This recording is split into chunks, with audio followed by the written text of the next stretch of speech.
Hello everyone, today we talk about the crucial 7th century Byzantine social transformations and administrative so-called reforms. This is a topic we've been skirting around for a long time, especially it's a foundational topic in old Byzantine history manuals, because this is basically regardless of whether or whenever you make the Byzantine sort of label start, it definitely constitutes a great part of the acceleration phase in that specific characterization of the that part of the Roman Empire that we come to call Byzantine for many reasons. You know perfectly well that even though I'm a PhD in medieval history, I'm particularly emphatic on the positivity of the Byzantine term, a label. This may come as a surprise to many people. Basically, like, the only thing they know about the Byzantine Empire is that no, but it was actually the Roman Empire. Yes, okay, but if you don't know why the term Byzantine was used, I mean, the real reason, not somebody deciding to smear this empire, something that was not Roman per se, but the actual historiographical reasons for which still today Byzantinists that are still calling themselves like this rightly point out, in fact, all the deeper identity issues, so to say. Right. I also, and equally as a PhD in medieval history, stress the notion that Romanity continued in the West under a proper imperial form. This mostly stems from my traditional religious studies and by also the sort of basic political, institutional, and cultural history of the West as well. I can't say that I've come to specialize on this topic because I really study something else, mostly later medieval warfare of the Holy Roman Empire. But I definitely, investigated some of the broader narratives about the period, especially in the relation, the comparison between the West and the East.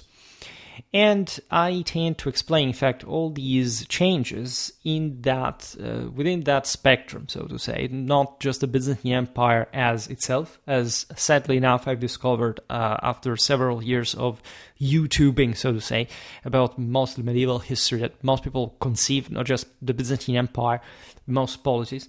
The Byzantine Empire being still believed, and oddly enough also by some years old followers of mine, as some sort of pinnacle of medieval civilization, where actually most of its peak occurred, in fact, mostly in this early, actually late antique phase, and in a broader sense being very much outshined by the West throughout most of the medieval millennium, in ways that I discovered people are completely ignorant of, mostly because of sort of broader psychological drama occurring within the Western world, such as people lied to us about history, let's sabotage the West because there was actually some fantasy power that was so more advanced than us, and now we have to feel guilty because of it. And again, this is real stuff, sociologically speaking. It's being researched. And if you're there mentally, that's not a very good place to be. Telling you from a moral, personal, and cultural point of view. If anything, just out of sheer historical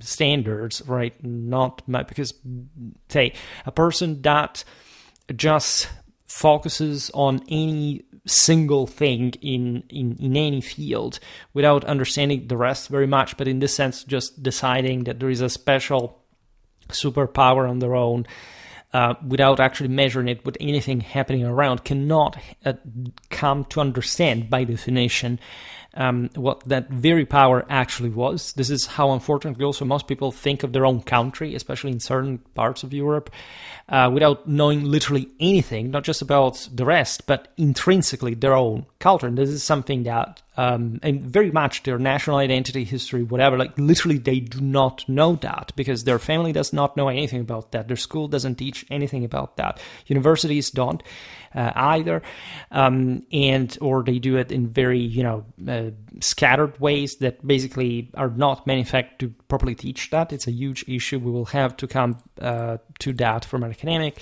perspective as well. So I don't know whether I'm going to split this episode in multiple videos because this is a sort of big topic, but I would like to make it relatively compact because this is specifically Byzantine history. You know that I have created, by the way, lots of videos about basically all the possible topics connected with what we're discussing and we'll be touching on as well. It's important, however, to connect these also in the very video, just not meaning, okay, this video just selectively talk about this and in another something completely separated. They obviously overlap, and if you don't explain how and why they're connected, you're not going to get the wall.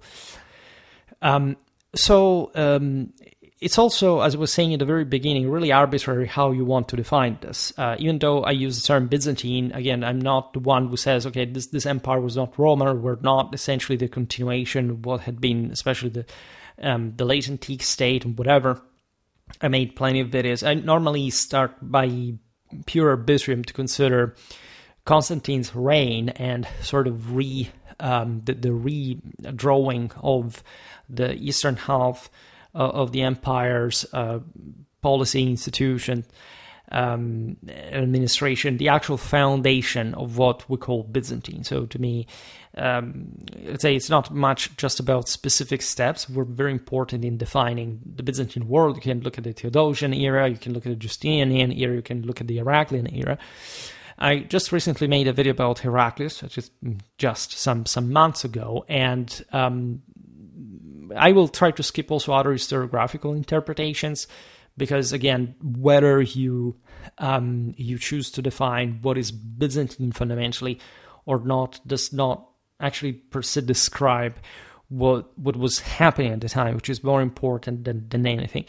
But indeed, many scholars identify the reign of Heraclius as the moment in which the Byzantine Empire entered a new era, marked in a negative sense, as it was notoriously marked primarily by its struggle to fend off external threats, first from the Sasanian and Avar-Slavs, and later predominantly from the Arabs, Islamic Arabs, and the Bulgars. This topic we have already looked quite vastly at. We didn't talk so much about Sasanian history in this period, but we really dealt in some depth with Avar-Slavic, Bulgarian history. We talked about the Caliphate a bit less as well, but at some point we will come more preponderantly on that. We have, at least, however, a very rich let's say, selection of Byzantine history that is dealing specifically with all these peoples and the broader moment of crisis, how the empire dealt with these powers, what was happening in the West, in the meanwhile, etc. Now, forsaking any aspirations for territorial expansion, Constantinople adopted in this period a predominantly defensive posture, and despite substantial territorial losses, succeeded in repelling attacks that frequently targeted multiple fronts simultaneously. I would say that this is a very important, I'd say, two very important aspects to consider. First of all, the defensive posture that comes, of course, through, because of external aggression. In part, right? You can interpret it in this way. If you look at the previous history of the empire, you realize that this trend had already been going on, and it can be better attributed to some internal crisis of the empire rather than some sort of equally powerful external aggression, right? I recently made a video about Byzantine spirituality, looking especially at the Levant, and showing how notoriously, regardless of the fact that, of course, the empire had been exhausted and it would have better attempted at least to defend those provinces. Otherwise, the latter were indeed, in part, literally opening the gates to the Arabs for reasons that today we cannot simply digress on. That obviously stems from a broader failure of the empire, that also in a traditional perspective is the only way you can explain any failure to begin with. I stress in my videos that, in fact, this crisis did not come out of nothing. We are historiographically sometimes presented with this incredibly successful empire that, look at the West, of how it sucked, how the Western Roman Empire fell, and everything was worse, whatever, as if these essentially went on with such a prosper history devoid of crisis, of losses, of shrinking, and of some, in fact, regionalization, and loss, in fact, of some broader universal dimension. This happened within the span of very few centuries from the sort of evaporation of the same West, that still, however, considered itself partly within the Roman system, and would be able, in fact, with Charlemagne, to fully reacquire a true papal moral superiority, also to the attempt of Constantinople to curb the Roman Church, fully that imperial Catholic tradition for itself. This naturally goes in parallel with a continuously gradual, erosion of Byzantine power, if anything, in relation with the West. If anything, because the Byzantine Empire does re-expand, but it does not necessarily gain the upper hand over the West at any point in all the story. So what we're looking at, like in the sixth, in the part of the fifth, part of the 7th century, is a relatively short time of Byzantine success that surely derived from its already peculiar characteristics that surely were different from the West. These characteristics actually were there, and they played for the better and the worse historically, meaning that this was essentially an Hellenic or Hellenistic world that the Romans had historically conquered because of certain features that were there at the moment of the conquest, as at the moment of, let's say, the survival of the eastern half of the empire. Yet we do not have too long before the system shrinks once again, and also does so at some socio-cultural level, meaning that not just the Byzantine identity becomes crystallized according to very specific identitary patterns that had already been laid, in a sense, but the Byzantine world fails, especially at the continental expansion. It remains hinged on the coastal, urbanized Aegean, like essentially Greek world. It does have an important capacity to control, for example, the Anatolian hinterland, to be hegemonic in the Balkans, in southern Italy for different centuries. But it fails essentially to win a more solid framework of universal power, so much so that there are so many indicators that you can use in that. For example, I made a video about the conversion of the Bulgarians, of the Khazars, of the Rus, and you realize that basically what we call Greek Orthodoxy, also before, say, in a broader cultural sense, even before the Great Schism, that in the 11th century was not even meant to be a definitive break, telling the truth, is a marginal one in Europe, right? If you look at what the West was actually carrying out, there is no comparison on the longer run, and we're just basically a couple of 100 years after Heraclius, right? So times are actually much closer than they seem in general. It's as if many people stopped studying, say, European history when they arrive at the end of, say, the book on late antiquity or the later Roman Empire, or in fact Justinian or Heraclius. And so there's basically the Dark Ages, and nobody knows about the rest anymore. It doesn't even matter. equally, when people wanted to push this further towards some kind of other horizons, of course, Byzantine history is very long. It goes on. Constantinople remained a massive civilization with universal scale ambitions, etc. But as I was noticing at the beginning of the video, it seems to me that in pop culture, this same focus towards Western powers, for example, does not quite exist, and especially the 19th century statal national standards of, say, historical powers conceptions seem to oddly make people believe that since the West was nominally sort of fragmented from a political point of view, it did not have an ethnic, cultural, civilizational, and imperial compaction, and that it basically, as a whole, wasn't a more successful system than these. This is the big leviathan in the room that I think nobody. Much bigger, in fact, that the elephant in the room, but that, of course, that the Byzantine civilization did go on as well. And I try to, as I was saying before, make more videos as possible to explain this. Naturally, when we look at the crisis of the 7th century, it's impossible to unsee how, as I was just pointing out before, this unfolded not from some sort of random events. We could digress on how, let's say, from one side, Constantinople had definitely to deal with an avalanche of peoples, given the control, its imperial control over the Pontic area, the Levant, and so coming to contact with populations that, for example, the West did not have to cope with, or at least that they were less exposed to compared to the same Constantinople, which is a fair assessment. But at the same time, this never explains alone why a defeat practically happens, why these peoples suddenly woke up, right? And it's not merely some step movement that triggers this. It's always a political reason.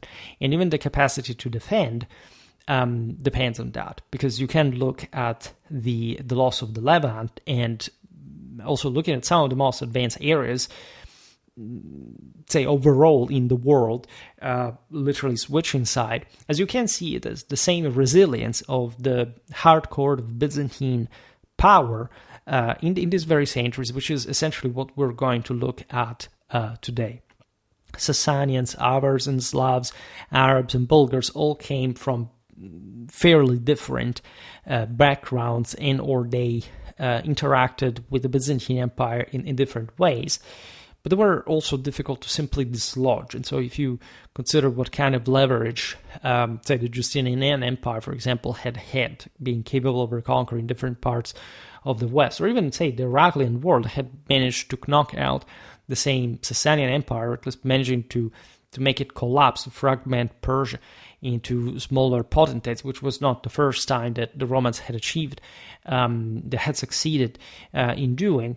Still, you realize that the outcome of not much the Islamic invasions per se, but again, seeing it from mostly like a Byzantine weakness, reveals some pattern that can't simply be interpreted on the basis of these regional powers, but is to be understood in a broader cosmic sense, as they would have literally thought of it at the time.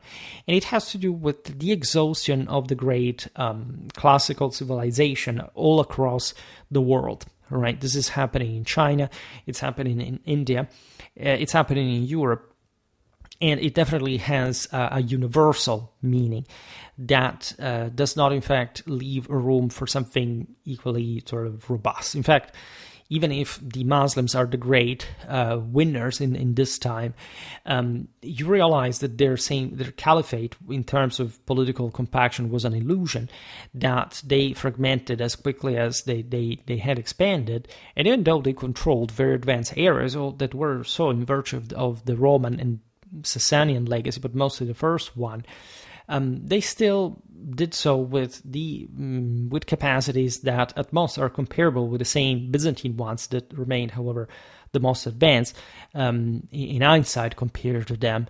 And again, also in front of a Latin Germanic West that, although more slow in the development of its own political and institutional state building and sort of power making, still as a whole was as a giant. It was literally emerging in an ever more prorompent fashion in the following centuries.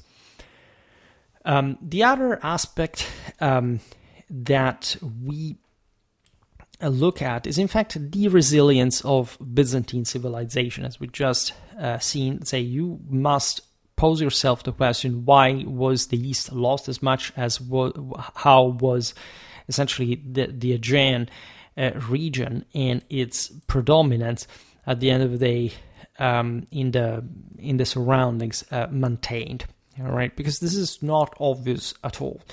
And the Byzantines enacted some relatively draconian means that were able to make the painful choice of losing vast parts, essentially a half of their territories, but still hinging on a pretty robust civilizational fundamentals in different parts of the Mediterranean.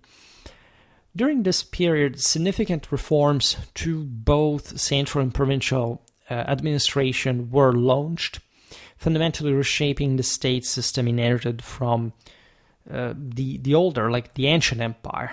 All right. First of all, these reforms are not clearly outlined in a formal or official sense.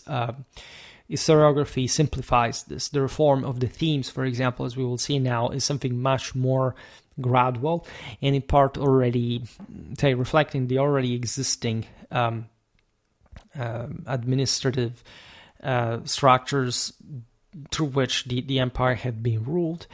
There is no doubt that the contraction of the great, late antiquity of the great Mediterranean civilization, the European empire, had would confer to the Byzantine part a very specific profile that we spot even more, ever more specifically as Byzantine, and so separated from that past.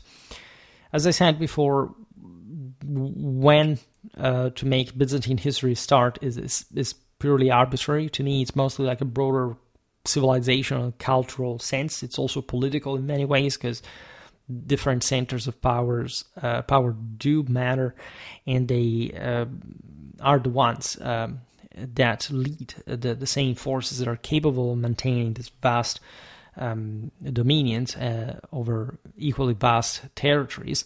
I made a video about the Byzantine army organization roughly during this era, which shows you like basically the regimental, the provincial regimental forces that controlled the various parts of the empire in very solid, concrete ways that were also within the limits of the surplus of the era, so also already with some sort of important stretch.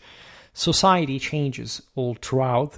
This is not true just, again, throughout the moment of crisis. Let's say the late Justinian era was very different from, say, the Theodosian era. The same system of military colonies collapsed in certain provinces, which is also what brought to the loss of the same, but that can be understood as the same decision of the local communities.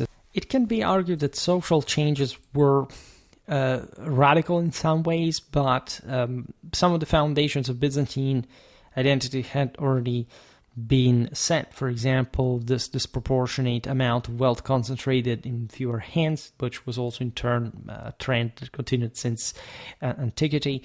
The fact that indeed the center, Constantinople, the imperial court, had an ever tighter grip on the broader system, right, by essentially reducing not much provincial autonomy, but most of its wealth that was ever more controlled, trying to concentrate the great nobiliary family's power in the same capital. At the same time, it's not until the end of the Macedonian era, as you know, that the system of military colonies that had made since antiquity, in part basically the Byzantine army, so historically efficient, would disappear in favor of basically a complete control from the side of the landowners. At that point, tended mostly to culminate with the oligarchy, controlled in turn by the monarch, that could simply buy mercenaries from the 11th century rather than having much of a more broadly robust so-called national force. In any case, part of the reason why this latter aspect had remained through, let's say, the system, aside from, again, the solidity of the whole state as it had been founded and recompacted, wasn't it the military crisis of the Islamic invasions that necessarily brought the different imperial provinces to defend themselves when they naturally thought that it was their better choice to stick to the empire and its overall interconnection.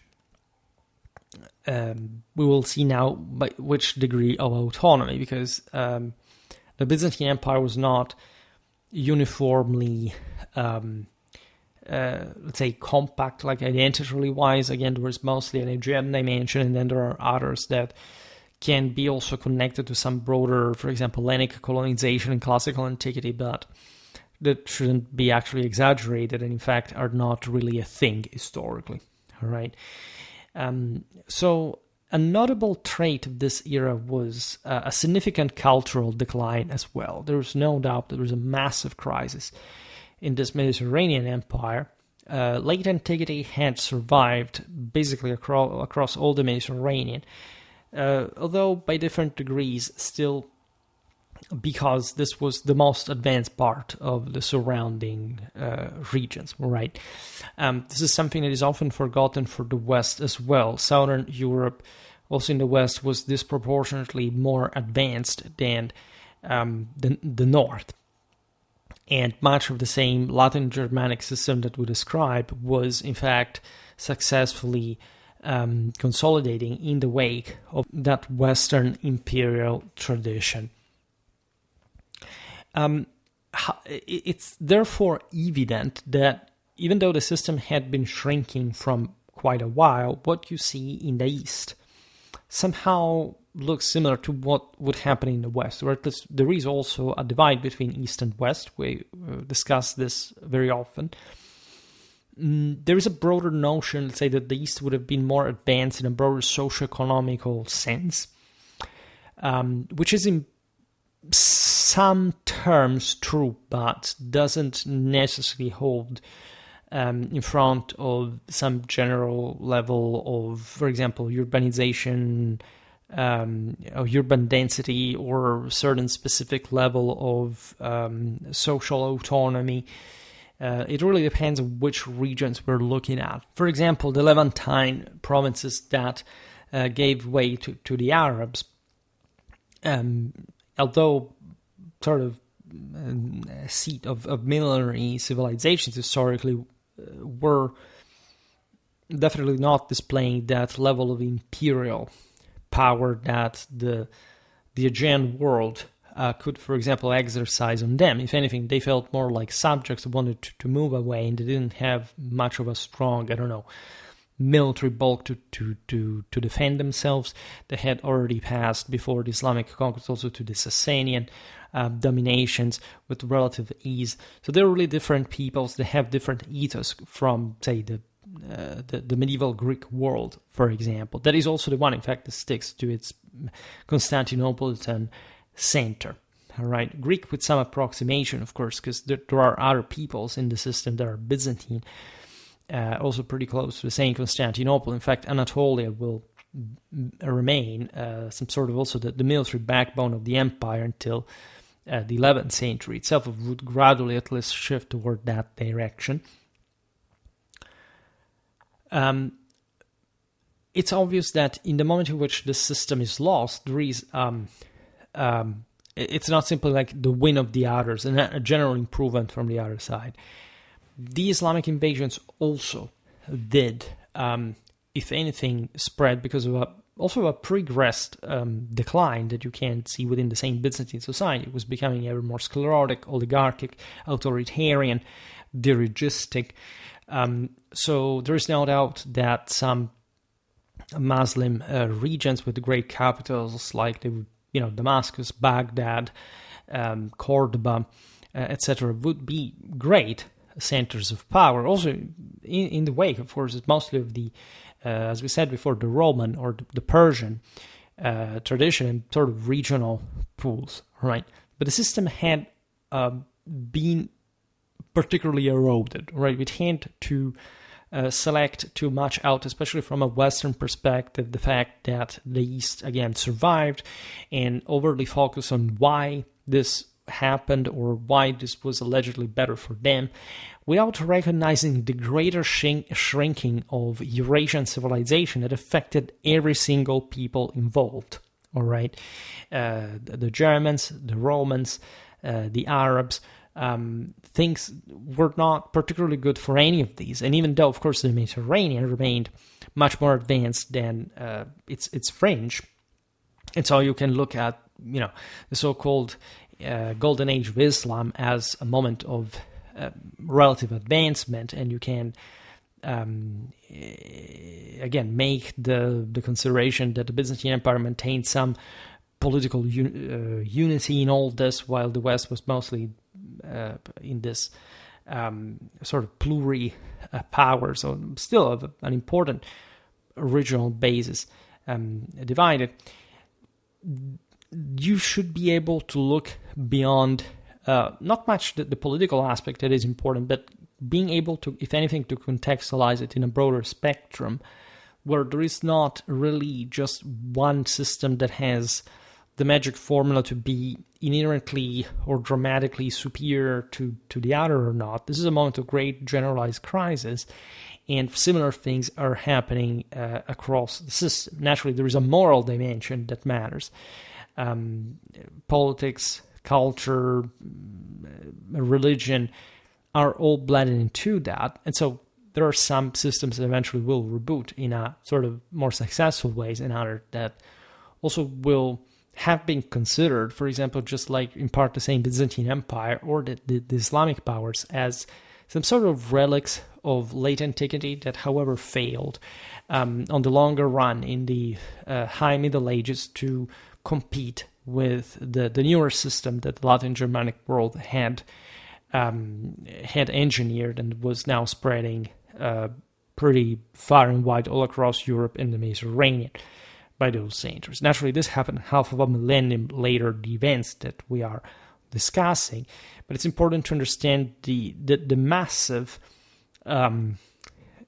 crisis that the entire system went under, and not even just through sheer sort of material issues, but in a moral sense. I mean, the fact that great empire around which basically all the Mediterranean, Western Eurasia had revolved around in the past centuries had collapsed, and this caused an immense mental shift that normally, like in universities, nobody discusses, but it is all one with the same affirmation, for example, of Christianity, of Islam, of probably a different spiritual attitude to the great imperial Catholic tradition that also in these terms yielded its results. For example, the Byzantines stuck to the Sebastocratic idea of rule that was more like sort of hanging on the older model of the divinity of the emperor, at least something that was not fully declared in a theological sense, even by the very subservient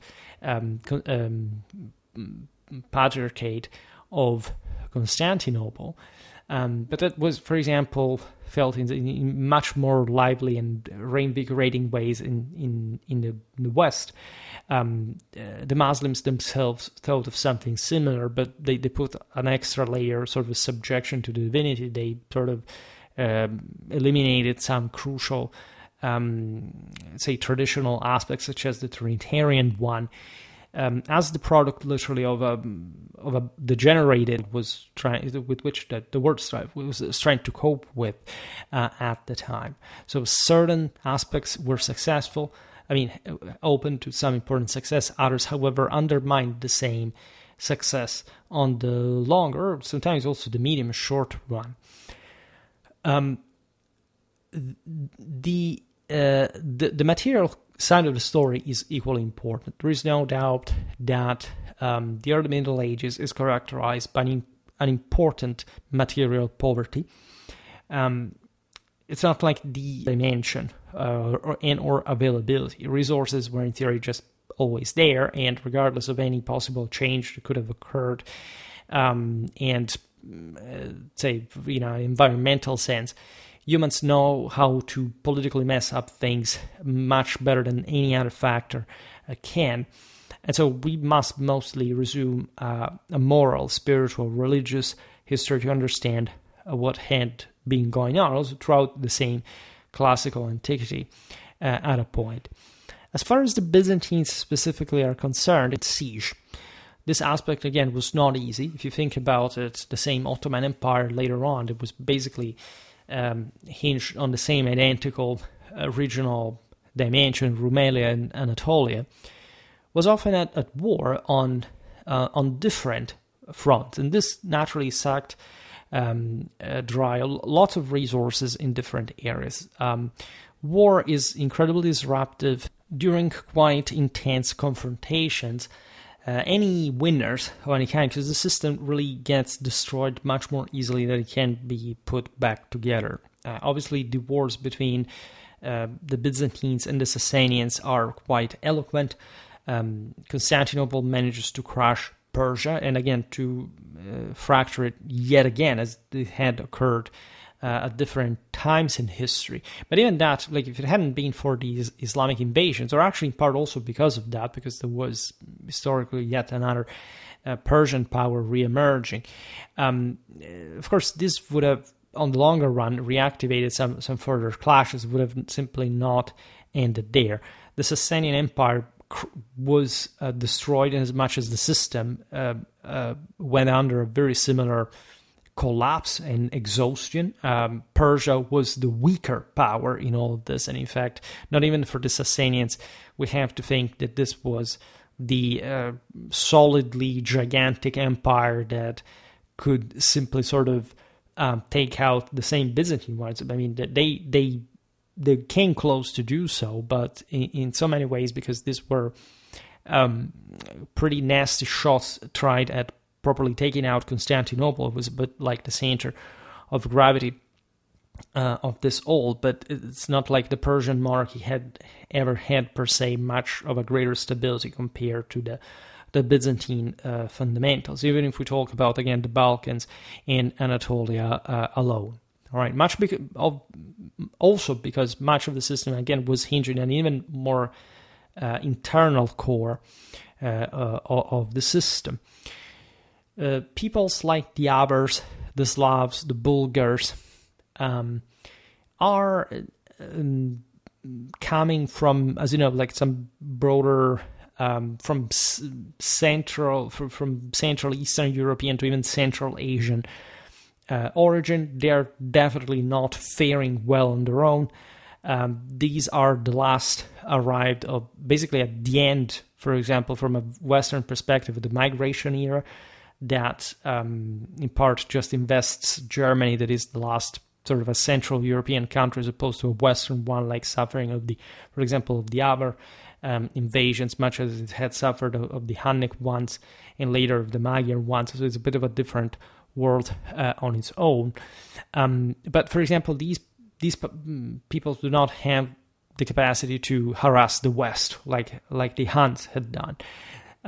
This in and of itself already denounces how degraded the Byzantine defenses really were. If you think about the Balkans, these in part had been quite developed areas. Historically, Moesia, I also made a video about that province, was the only truly fertile land along the Danube where solid civilization could be built. That's also why the Romans conquered Dacia, aside from its mineral resources, to stabilize the entire province. A few centuries later, this thing was no more, right? The Danubian system had historically been more deteriorated by nomadic movements. The Byzantines had gradually given up like the maintenance of some sort of broader perimeter, the perimeteral defensibility, so to say, and they had actually opted for a vastly in-depth defense, given that the Balkan hinterland, in fact, do not yield very much.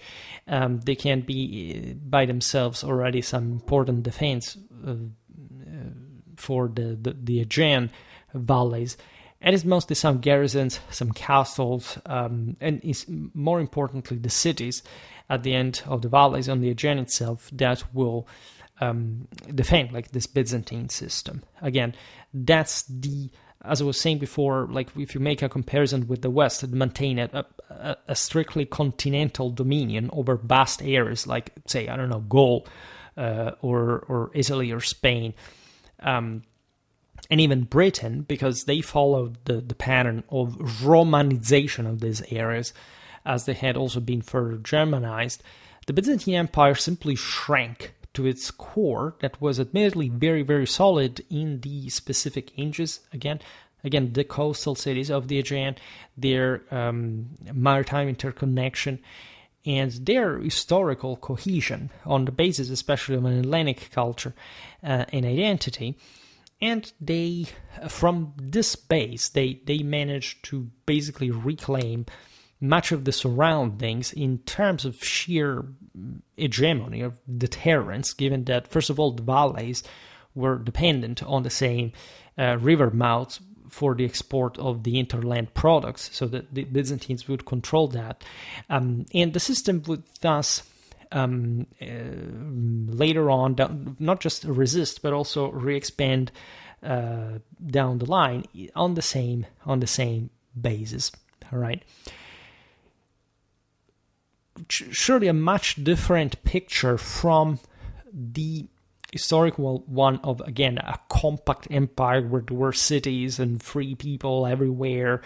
In the East, it had never quite been like that. Frankly enough, the eastern half of the empire was so solid because its populations were more governable until at least the system began to lose the surplus, able to keep them together.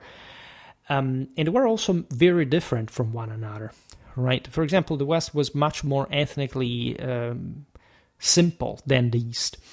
Hellenism had habituated, again, like to oligarchies ruling surely florid urban centers, trade hubs, like controlling also, for example, in the Levant, the last branches of the intercontinental trade routes with China and so on. But in fact, not being so strictly sort of cohesive and well glued together, like the certain areas of the Anatolian hinterland, just very close to Constantinople itself, such as Isauria, were still basically not Romanized. You can argue that, I don't know, places like northern Spain or Armorica, parts of Britain, had been the same. But when you look at the constitution of those provinces, also made some videos about eastern provinces like Cappadocia. We talk about the eastern provinces in general. Also in other videos, you realize that greater wealth does not mean necessarily a greater wealth in absolute terms for the system. Does not mean, for example, more even distribution of that wealth. Does not necessarily mean the capacity to simply replenish that wealth base when you take away some broader stability of the system, where this is exposed or even exploited internally by the same external enemies. It's a much, I would say that, I don't know how historiography has fully pictured this yet, but especially in this comparative sense, I think probably the frailty of the Eastern system has been very much underplayed. For centuries, Rome had really never had any challenge around, right? So this is not to say that the Roman fundamentals, including the Byzantine ones, weren't solid, and actually more solid, as we've seen, than all the peoples around. But we're talking pre-industrial systems, all right? So the system was in and of itself really fragile when exposed. It didn't have too much surplus. It couldn't simply restore itself after major incursions, destructions, whatever. And even though the Byzantines had succeeded in defending themselves often, they had done so at the cost of great expense, not just in terms of sheer wealth, but also literally sacrificing, because they were partly undefendable, great part of the interlands that were already not particularly, in fact, considered particularly worth of that kind of defense. Right, because there were also literally other people, different people. There was necessarily a sense of shared homogeneous romanity in a sort of civic political participations. This is especially true in the East, right? And we tend to underestimate it. The Hellenic part was more solid because it was historically more ethno-culturally cohesive. The other was a bit like a patchwork of different polities that historically had also not shared much of that Indo-European conquering ethos of the Macedons, of the Romans, and they had remained fundamentally just passive subjects that at some point probably felt some general resentment and inferiority complex towards the empire, so that when this began to waver because of its own fault, it self-sabotaged and passed to the enemy, so to say. Naturally, this is not to say that there weren't proud frontier communities that defended the empire with their lives and that they failed and or continued their own autonomy struggle, sometimes trying to, for example, being distant from both, say, the Arabs and the Byzantines. This is, think about the Armenians, just for citing one. But there is no doubt that the notion, again, that we've been fed with, that there was mostly just a greater socioeconomical fluidity of the empire is the explanation of why of the eastern half of the empire, the way it survived, which is not the only one provided, but is often sort of the one pictured, right, by especially the historiography of the last generations that tended to stress like mostly this structuralistic and multiculturalistic perspective of the great multicultural empire that after all was somehow stable and was a big deal for being there in the first place. Is exactly where, I don't know, Mary Beard stops talking about the early Roman Empire as far as the 3rd century crisis was concerned. Everything was fine, there's nothing wrong except the crisis of the 3rd century that happens so closely. Equally, again, the broader Byzantine Empire of the later antiquity that is so great, so cool, and we allegedly sort of forgotten, which is not even true historically, and that, however, did really go under a crisis, which can't quite simply said, oh, well, this doesn't matter, right? Also, again, the point of the same political survival per se is not only the only thing that really matters. There was, as we've seen very often in other videos, still like a nominal survival of different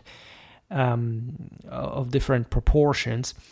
You can argue that, I don't know, the Romano-Britons survived as polities of the empire, maybe up to the 8th century, but do we really consider it that anymore? It's very often arbitrary, right? And again, not to take away from the incredible success of Byzantine civilization in defending itself, standing its own ground, and remaining a great power in the world. But still, we have to understand that through the same, say, elements that rendered this achievement possible, that this was a very different system from, of course, the one of late antiquity. And we must understand when that system had failed, all right? Which, again, was largely like a universal failure in that time. You can't even blame the Byzantines per se, but you also can't but blame, in general, someone for a crisis. Crises do not just happen. They're always somebody's fault. And we must recover especially the notion that they are man-made. They're not environment-made. There's not some magic factor that if you take away, everything remains. Everything compenetrates. I think living in these last years showed you how there isn't something that isn't really tied to any other factor in the broader political, military, and social issues of the world. So lots of military expenses that are very costly. So considerable economic downturn, and importantly enough, the disintegration of urban life. This is also very important. We're often told that the West witnessed, again, a deurbanization throughout later antiquity, the early Middle Ages. There's no doubt there was a broader decline of the cities. But not just they remained standing, and they made, they kept on living within a proper royal or imperial and also ecclesiastical power. Is literally the cornerstone of the entire West. But the East went through the same crisis, right? Already, if you look at Justinian's times, we've seen it many times, some of the greatest capitals of Hellenism had disappeared from the map of the biggest city of the empire itself. Where is Pergamon? Where is Rhodes? Where is Athens? All right. There are much bigger cities, for example, in the West concentrated. You realize that Constantinople is basically sucking away all these provincial centers in terms of importance of resources. And so when you look at the so-called disintegration of urban life, yes, of course, very often the Arabs or other peoples, for example, coming from the steppes, do not know how to handle the system better than the Romans had done, right? However, the decline had already happened in many ways. There's also no doubt that still the 6th, the 7th century witnessed an important degree of urban fluidity in absolute terms, right? But this also happens because there are some elites that still run the system differently from the West, where they have also suffered a very important blow in a system that, however, had become essentially more egalitarian. And so when you look at the sudden collapse of the East, you can't but see a bit what had caused the same collapse of the West, is to say the concentration of wealth just in the hands of very few. And so you can see very big monuments and architecture, infrastructure, in some cases also still working, because again, late antiquity dies essentially, or that's also an arbitrary definition. Again, there's a lot of continuity, but in that sort of especially energetic system, through which normally also cities were run, you can see an important collapse. And this happens obviously on the basis of a urban net that is not as vital as it was before, because resources have been continuously imposed on this, and especially their political autonomy is no more, right? And not only is no more, but it will not actually take off once again. Also in those cases where these centers remained under Byzantine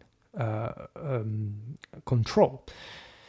The great Western cities of the higher Middle Ages are really many and scattered. The vaster concentration of cities, urban population, general demographics is in the West, all right? The high medieval Byzantine Empire does not have any more. The only actual city after Constantinople is Thessaloniki. All the other cities, if you think about Ephesus, think about Aphrodisias, think about... There are so many over there. They can be naturally important centers, but they're not civitates anymore. There is no actual autonomy and no actual liberty. The system is well ingrained on a much more courageously crystallized Constantinopolitan dominion that is surely a marvel to see in its own regard, but that has basically exhausted its own resources, or apparently the capacity to reboot the system. Because this is also true for Islam, right? When you look at the higher Middle Ages, you don't find a sudden exploit of Islamic cities and their autonomy and their trade. If anything, they are deeply eroded at that point themselves. They're look at Andalusia, look at Egypt, Syria, Palestine, you don't really find this explosion of civilizational glue or cohesion at all. It's the West that is leading the way. And again, if you look as early as the 7th century, you realize that the West was not even faring that particularly bad compared to the East as far as the decline of urban life was concerned. And especially it takes to look at where, right? Which is very often also tricky because, for example, Italy is always an exception. Some parts of this land are in the hands of the Byzantines. But if you look, for example, at the mosaics of Ravenna, if you open a beautiful, say, book of Byzantine art, what will you see mostly for the 6th, the 7th century? Will you see Constantinopolitan architecture? Will you see Anatolian architecture? Will you see, I don't know, Syrian, Egyptian architecture? You will look at Ravenna, all right? You will look at Rome. You will look at centers that are already and visibly, also from a stylistical point of view, much more humanistic, much more plenty of life. Byzantine iconism, that sort of sclerodization of that sort of flatter, more symbolic image that will define essentially Greek Orthodox art is already there. It's already been designed because it reflects an idea of power that the Byzantines want to give, that, for example, in parts that will also gradually emancipate themselves in the following centuries, like Italy, for a much better future, already looked different before, in a sense, the same Byzantine culture had begun there, right? And this is an aspect which we should also very much recover. It's obvious that, I don't know, if you compare Britain to the Byzantine Empire, of course, it's easy to make this comparison, but let's say it's the quality of the system, it's the potential of the system that in many ways matters. If anything, it's really countries like Scandinavia or Central Europe or Eastern Europe that should be, of course, that look worse compared to anything that the Byzantines had at this point. It should even be, again, we don't even have to necessarily think of absolute wealth, because when we look again at the overall landscape, everybody had become poorer, and very poor in many ways. I mean, even Belisarius' knights in Italy during the Gothic War used wooden armor, right? Because metal was so that kind of that scarce. But this is in part like because we overly, exalt the material wealth of the classical world to begin with. But for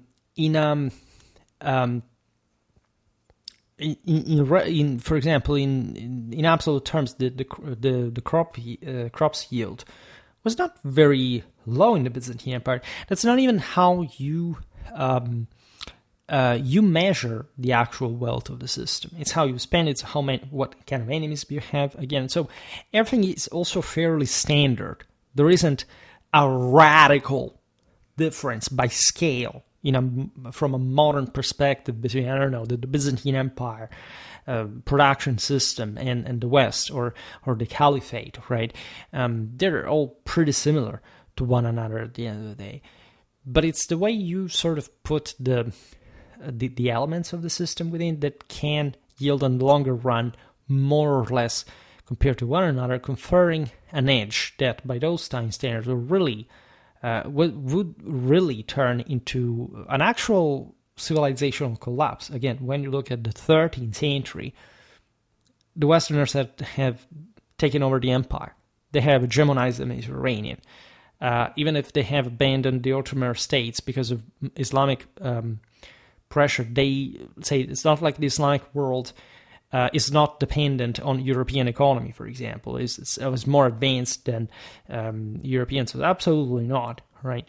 So, and that's big. That's scholar. That's something that started to rehappen from the revitalization of the West that eventually was not that poorly endowed. Otherwise, how do you even explain this, right? I think you can't look at the decline occurred during the migration era without taking into account also what happened later on the longer run, but even the medium one, depending on sort of the scale that we use, all right?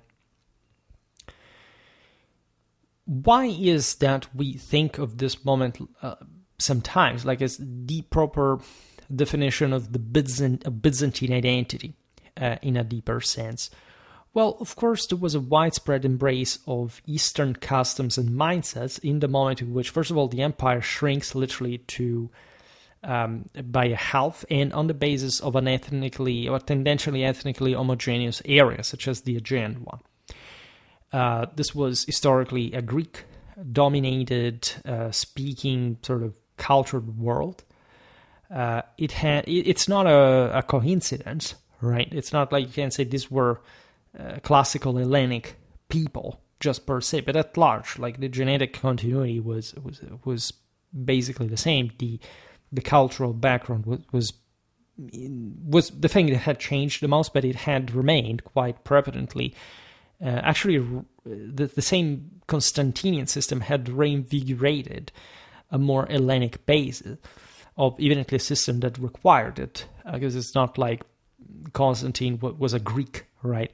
Or the Illyricum was historically it was more influenced by the Latinate world than the Greek one was in many ways enclosed within itself with its own, say, traditional xenophobia and presumption of universal perfection, right? So this, for example, used to be found in the same ethos of the Theodosian Code, with the idea of the perpetua sanctio, in that idea that the Byzantines would maintain or reinvigorated themselves historically as the perfect world, the superior one, the only true Romans, the fact that nobody else could basically change the world in their own regard.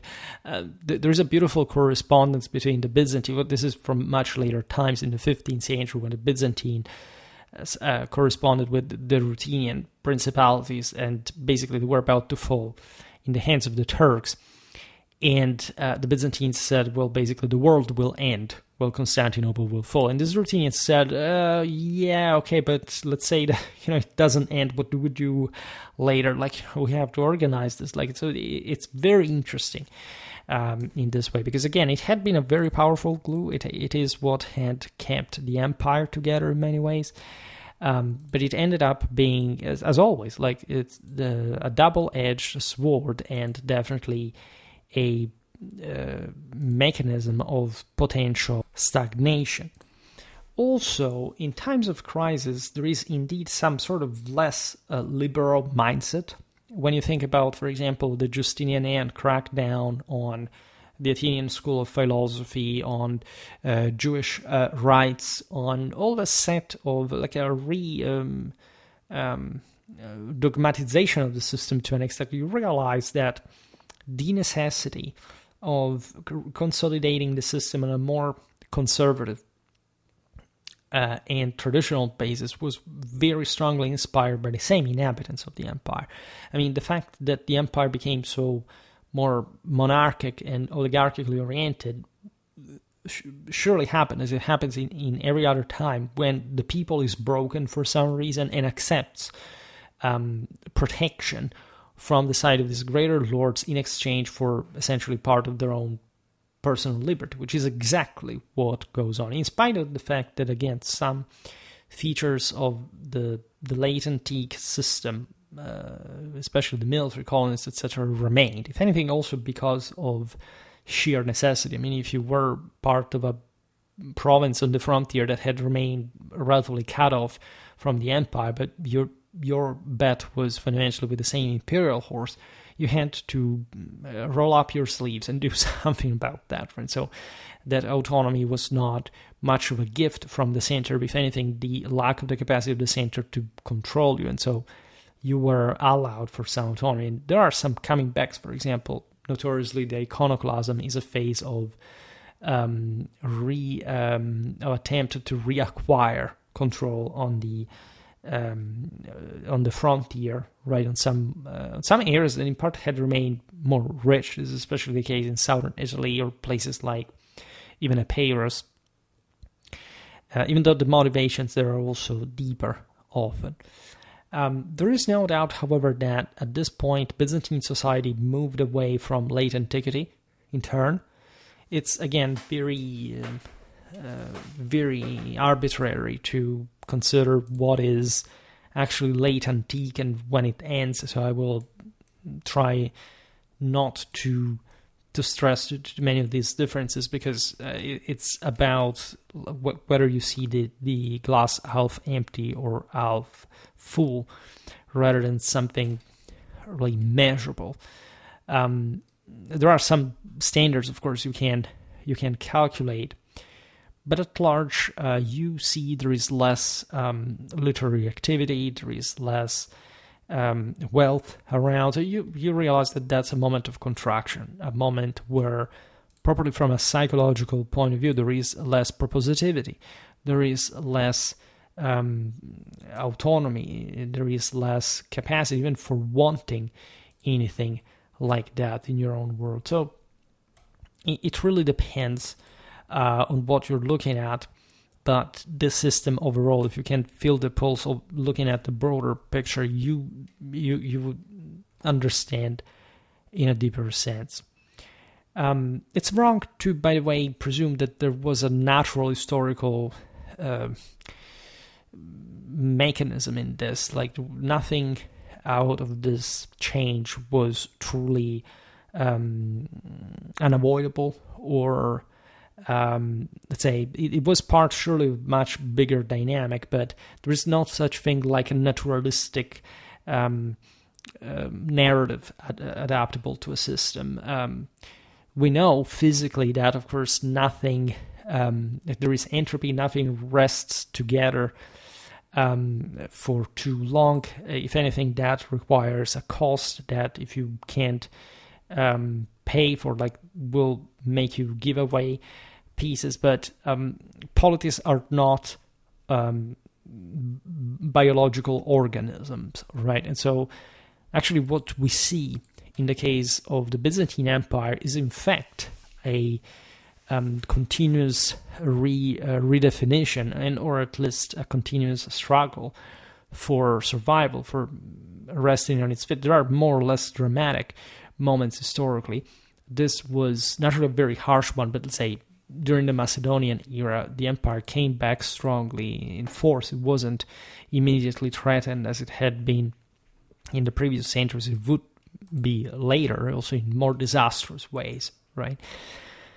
But if you are namely a Roman Empire, you must also uphold some universal standards, and it is these universal standards that basically start falling apart. This is something that you can measure naturally mostly through the other polities, their relation to the empire is not like this. The Byzantine universal charisma was suddenly lost in this moment. But if you look at the actual forces that sort of still reasoned in terms like the Byzantine world is the center, these are gradually sort of shrinking. There are people who say, well, look from the literally other opposite side of Europe, 10th century Anglo-Saxon kings at some point styling themselves not just as imperatores, but as literally basileoi, or the legitimate obsession of the Norsemen with Miklagard and their service in the Varangian Guard, etc. Yes, but we're looking at relatively fringe realities, especially if you're not acquainted with the notion that, in fact, most things going on in the West were, I mean in Europe, were going on in southwestern Europe, in partly also Central Europe. By that point, you can't fully understand how sort of shrunk the Byzantine authority at that point had. And there is also historically think about the Norman conquest of England, right? We know that there were Byzantine influences in places like Anglo-Danish Britain because of this sort of crescent that stretched from northwestern Europe to the southeastern one, but skirting off the bigger civilization that had become the West, that would in fact also take over Britain with the Normans, having many Anglo-Danish fleeing to Constantinople to fight, as you know, as we've seen also in the video about the Battle of Dyrrhachion, against the same Normans, the Siculo-Normans, that had landed in Epirus, the Byzantine Empire. And so you actually realize what I was pointing out before, that most achievements of the Byzantines at this point occurred in a relatively fringe reality, also probably in the depths of the continent, with an ever greater force springing out of the papacy, of the Franks, that really were the spiritual and the lay compass of the Latin Germanic West, that at this point already was much bigger than the Byzantine Empire as a whole, and fastly progressing with much more universally cohesive institutions. It's not to say that the Byzantines did not reconquer many territories, that they didn't become like a competitive force against the same Western Empire, and they achieved, again, important results even during the evangelization. But the prime, was actually kept to be controlled by the Latin Germanics, Rome herself being a spiritual paradigm of autonomy from Constantinople. This is often underestimated. People do not understand mostly papal or ecclesiastical history in general, and they mostly skip the spiritual and religious implications of this all. There isn't just as if everything was Europa Universalis mod or whatever, but it's history is truly permeated by this broader divine pneuma that is the most important indicator at the end of the day of the rise and fall of great powers, and that can't be seen otherwise. The empire based in Constantinople forged anyway, and especially as we explained, even in opposition to these outer enemies, the West and the caliphates, a unique identity that would persist for centuries. And it was surely very solid. There's no doubt about this. It continued to view itself as the sole successor and continuation of Rome, which was admirable in its capability, meaning that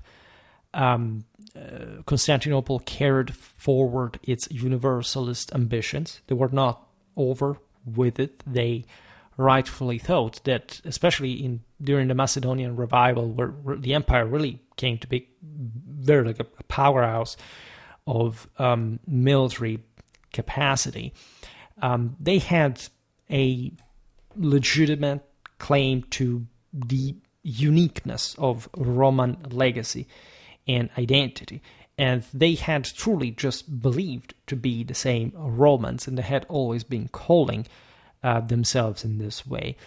Naturally, there is a limit in this perspective, in as much as, again, the empire is something always manifesting through divine power, either through the virtues of anyone who rises.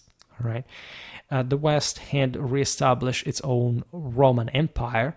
It cannot be denied that there is no historical law or a reason for which we should consider that, the claims of the Frankish, of the Ottonian Empire, but by the way, the same thing in that strict institutional and identity continuity, the Roman Empire, right? You can't say, just as much you can't say that the Byzantines were not Romans in the sense that they were objectively mostly in a certain way the statal continuity of what had been the broader Roman Empire, that the West was something inherently different or separated, or that the empire was really not controllable by anybody by the Byzantines. It doesn't make any sense. It sounds actually very anti-traditional probably in the theological foundations. And this is where people, I think, slip the most over, because they don't understand essentially what was the broader motivation, identity, or purpose of the Latin Germanic West, how much tradition lived within that, how much imperial power was actually reactivated there. And again, a simple reason is that the most common narrative is, we forgot the Byzantines, we've been lied to in schools. As if, by the way, what was said to you in school should be your own only cultural or educational horizon. And by the way, you should believe anything that is told to you, which is not a good place where to be, just even as a kid, as a normal kid especially. But secondly, like as if the rest did not exist anymore, or even we should blame ourselves as Westerners for some strange reason. I mean, we were the only ones who studied the Byzantine Empire. It's not like in the Ottoman Empire we're studying the Byzantines, or we are the only ones who upheld historical standards by which we schooled the entire world that was not at all at the level of educational, cultural, or historiographical development of ours. Also, by the way, because the early medieval West was already very literate, very advanced in carrying continuously the same classical historiography, enriching it with further insights, keeping to write, keeping to produce, and only an ignorant believes that at some point we're just the barbarians in the West compared to the Byzantines or whatever. So I made lots of videos about the Carolingians, about the Romano-Germanic kingdoms. We try to tell the story, but unfortunately, it's not that easy to break the mold of preconceptions and prejudices. Regarding the Byzantine administrative changes in all this, the overhaul of the central administration did not occur all at once. It was not even the product of a true reformistic intent, right? Most of what happened really was the most obvious immediate measure that any also provincial governor would have taken with some sort of green light from Constantinople. Everything unfolded gradually in response to changing conditions, particularly the shrinking of the empire's territory that was by far the most critical aspect in this all. From one side, you realize that certain roles were made obsolete.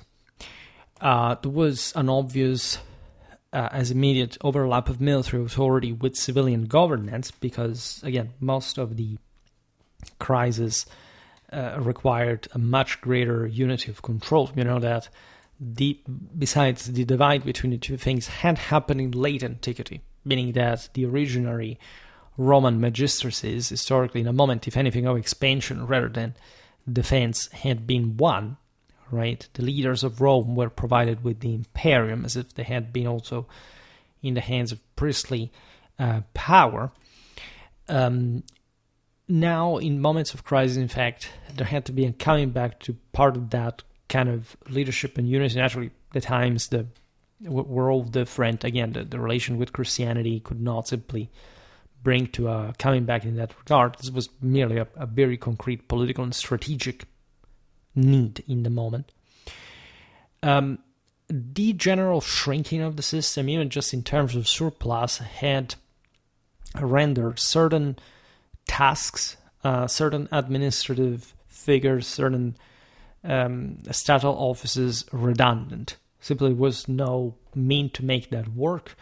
There was also a general, chaos regarding like who would at some point actually hold power. There were lots of struggles for power itself. For example, I made a very interesting video about Byzantine Sicily that illustrates how this land was, before Islamic invasions, quite, up until the Islamic invasion of the same island, incredibly arrogant on its own. They had they threatened in part the same Constantinopolitan government. They made deals with the Saracens. Actually, they were the ones who hold them in at some point. So you realize how actually, even especially in such decentralized situations, the picture is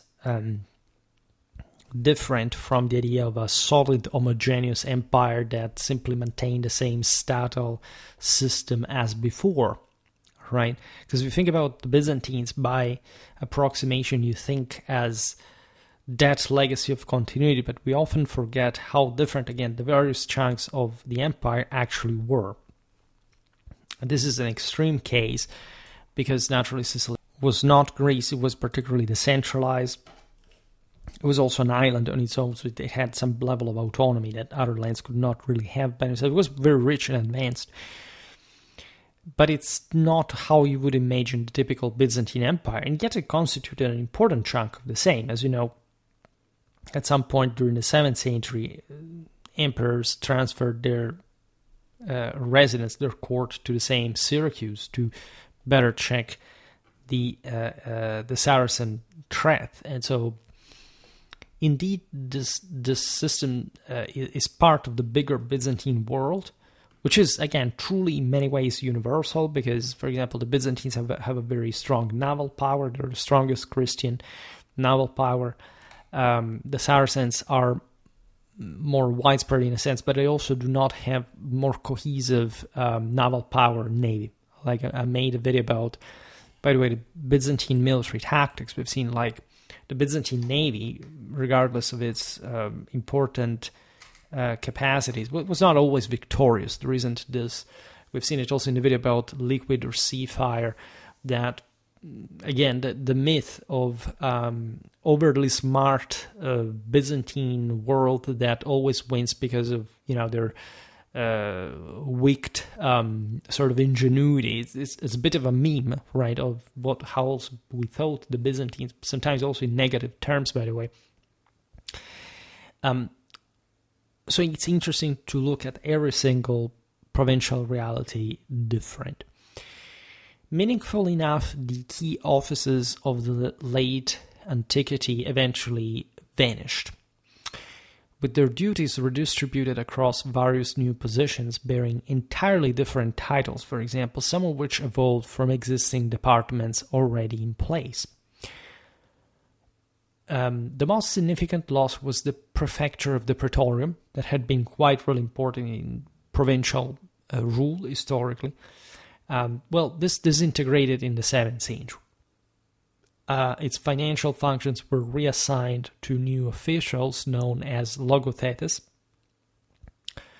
As we'll see now, the linguistic shift from Latin to Greek was also a pretty important indicator during the 7th century, regardless of the sort of the Hellenized version of still Latin names, so Greek names that were actually Latin in etymology, and in basically were just the same words. However, tell you how the shift actually occurred, also in terms of who was actually doing what in all this. The services that the prefecture of the praetorium once oversaw were absorbed into smaller central bureaus called secreta, rendering the administration more efficient. So from one side, by the way, you have a greater control from the side of the court of all this, so something less provincially spread at least in terms of higher offices and titles, but at the same time more autonomy at a provincial level through smaller offices, mostly again of a military character. Additionally, the financial offices of the comes sacrarum largitionum were abolished, replaced by an official term, the sacellarius or sacellarius, who likely also took on the responsibilities of the former comitiva rerum privatarum, which managed imperial properties. What does this tell you, by the way? That finances were ever more controlled by the court, right? The two aspects tended to overlap. This is, again, completely in line with what we have seen in terms of the increasing centrality of Constantinople at the expenses of more sort of widespread administrative systems across the empire. Really, this takes on an ever more Constantinopolitan character at the detriment of say, the state all around. And this is kind of obvious because the state all around is collapsing. Again, half of the imperial territory lost. And so you want to have a very solid control on everything is going on from one single standpoint, like a single ruler.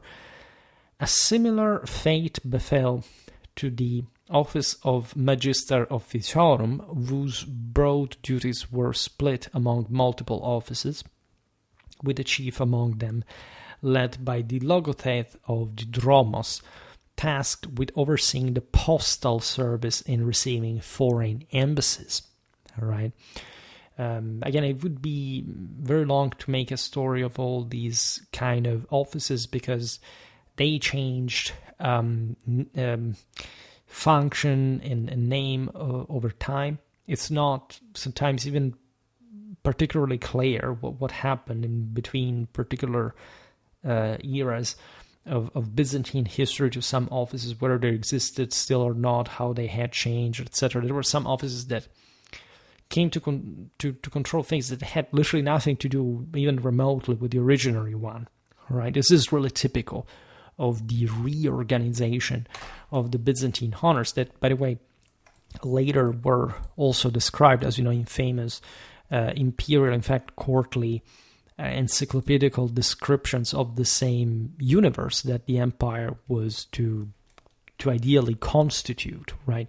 Which is also psychologically a proof of this sort of further entrenchment within the system.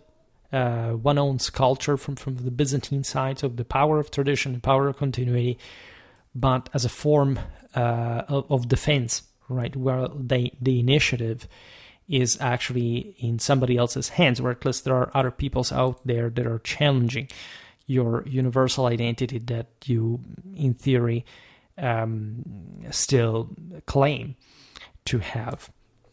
The command of the Scholae Palatine Guard unit was transferred to a domesticus of the Scholae, while oversight of the Palatine Officia was assigned to a quaestor supported by two officials handling petitions and ceremonies who inherited additional responsibilities. As you understand, everything is becoming more courtly, more revolving around the imperial dynasty and residence at the Palace of Constantinople. Not only, again, because the emperors still travel at this point, still went fighting abroad, as we were recalling before, over to Italy, still reaching Rome, Sicily. However, as a whole, in fact, on occasion, these offices could follow the imperial court, and so becoming not much itinerant, because the Byzantines would still anyhow reduce themselves to rule from Constantinople at large. It was by far the safest and sort of more logical direction. But there is, as you understand, a level of sort of individual, sort of personal power that does resemble also something more, say barbaric, if you want. Again, the changes in the Byzantine army themselves we will surely describe better in other videos, but it's evident that the same, for example, expeditions of the empire are ever more reduced. There isn't anything, say, ever more grandiose like reaching Nineveh and destroying the Persians on their own soil, right? There is a much more restricted range of operations, very often with sort of smaller capacities. Besides, I made some videos mostly from the previous era illustrating this courtly, this soldiery, this campaign aspects. We will keep, of course, talking about Byzantine history, looking at its particular specificity as far as this is concerned. The frontier takes on a quite important dimension as well. Reflecting typical Byzantine conservatism, the traditional role of the Magister Officiorum lost its practical significance, but retained its ceremonial form, enduring for centuries as the Palatine title of Magistros. Right? To understand similar terms, for example, switched from, let's say, a military to a civilian function sometimes. The dissolution of the exarchates was also an important step in this. It admittedly happened later on into sort of very different, peculiar Western realities. Africa, in 698. This happened also because the Arabs took North Africa over. But it's important to realize how long Byzantine Africa had kept existing in all of this. And the Exarchate of Ravenna in Italy in 751, as it was taken over by the Longobards and basically lost later to essentially a Franco-Papal dimension. I made, by the way, multiple videos on the militarization of the Italic landowners during this period. Italy is quite an important case of study because it illustrates not just what I was saying before regarding the fact that it was a functional system essentially developing on its own, differently from much more impoverished realities, for example, in the East. But also because it was osmotically influenced by the quite civilized, orderly, and developed Longobards state, which most people do not have the palest idea of even having existed as such, because they think the Longobards were just a bunch of barbarians, the worst of all. Like, study Longobard Italy. Actual history, not the BS of, oh, look, there is a weapon here. No, actual political institution, also military history for that matter, but understanding the type of power, not making a meme of barbarism for no actual reason. That's the degree by which we do not know very often our own history in the West. And it's embarrassing to hear, again, ever more Westerners sort of... It's, by the way, always suspiciously the same pattern. People with no social skills that fixate with anime and with reenactment/fantasy stuff that have to start to play video games all their life, and they choose one sort of power of the heart and alienate and externate from all the rest. Like, there is a massive historiographical production. The West has by far, by magnitudinal scale, the biggest historiographical production that no other place in the world compares with. So if you don't study that, you're not just missing history per se, because in the West we are the only ones that are able to make it, but you're missing the same meaning of Western identity in the process, and understanding why we arrived to that point. It's interesting here to make a distinction, for example, between Africa and Italy in different ways. For example, because Africa was a Western province, and it was also one of the most Romanized by far, but it somehow declined itself. This is also true for Andalusia, while this is not true for other areas like, Lombardy, central Italy, even southern Italy. We talked about Sicily before. Even though under the Muslims, Sicily decayed importantly, in actual fact, there's no doubt that Palermo was a big market out there, but it was not like a center of civilization like Cordoba. That, however, also declined later, speaking of Andalusia.